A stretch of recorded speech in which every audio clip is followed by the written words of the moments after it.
Alden Richard update na spotted si Alden sa CAAP o Civil Aviation Authority of the Philippines sa licensing department para kumuha ng student pilot license.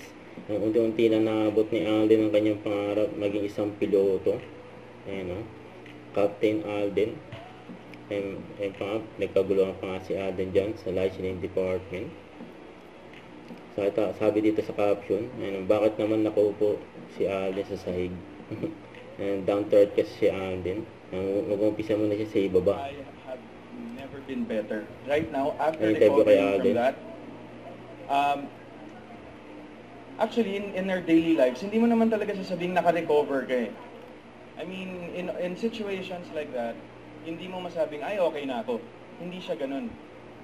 Yes, and sabi nga ni Ancient One sa Doctor Strange film, you never really lose your demons. You just learn to live above them. And I'm above my demons right now. I know how to manage them. Always treat yourself and make yourself feel special. Do not forget that. During my lowest, pinipilit ko siya.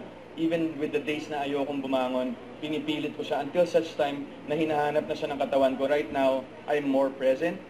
I'm more present for myself. So I can be present for other people. Umiyak ako niyan in secret when we got the news, and they were very glad to know na ito yung very first directorial job ko. So it's a newbie director, and they're a fan of that. Gustong-gusto nila yung new blood. And hopefully, sana, kahit pa paano, manalo tayo ng award.